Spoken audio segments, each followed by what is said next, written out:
If you don't watch the news, you're uninformed, and if you watch the news, you're misinformed. It's like, well, then how the hell can I be informed?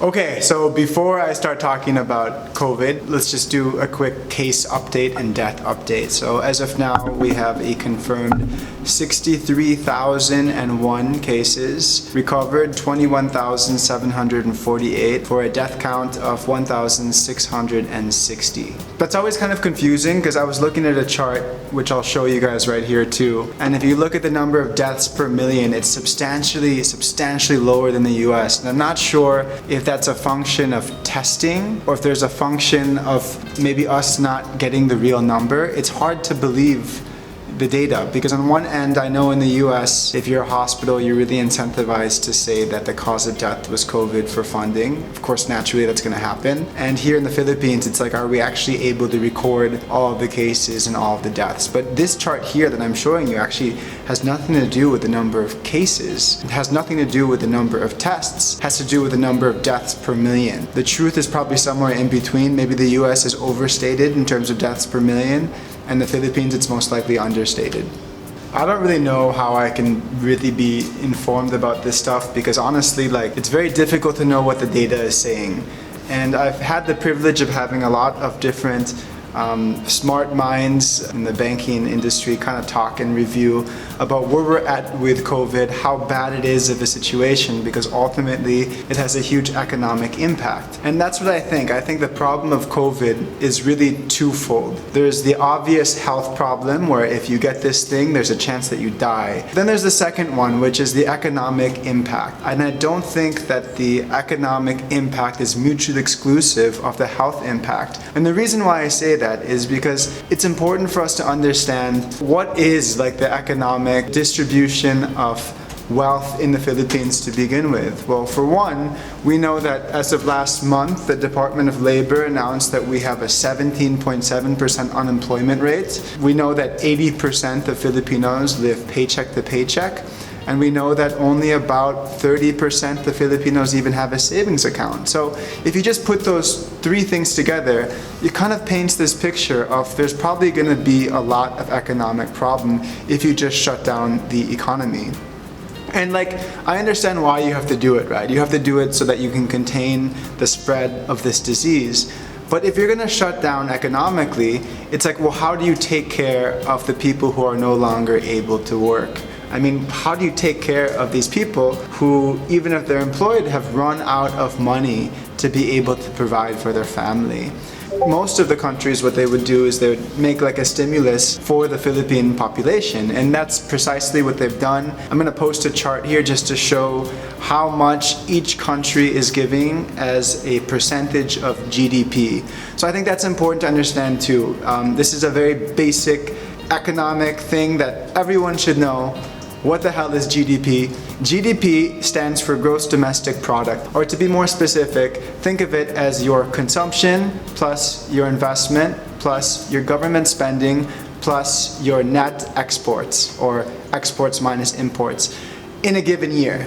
And that will give you an idea of how much wealth is generated in a country. So the stimulus, you'd want to look as a percentage of that in a given country. And if you look at that here, you'll see that in places like the US, you have way more support in terms of providing stimulus for the American people. Actually, everywhere in the world has a much higher percentage than the Philippines.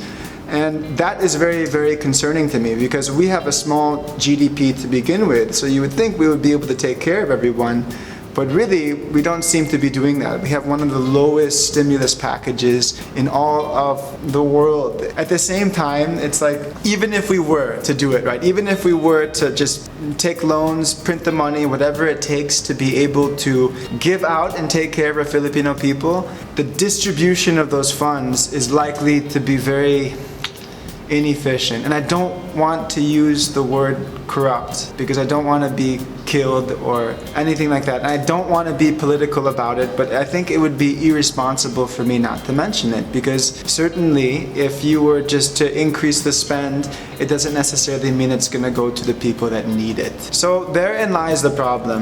So financially, right now, there are some updates. There are some bills that are trying to get passed in Congress, but it doesn't seem like any of those are going to make any headwind, I think, to get passed in Senate, because it has to be passed ultimately in the Senate for it to be put in place. The Department of Finance has been quite clear that they know they need to kind of reserve their government spending and their ability to borrow in the future in order to get the economy back on track. And I understand that too. So, like, for example, I think the stimulus package that's the most popular in the lower house is like 1.6 trillion pesos.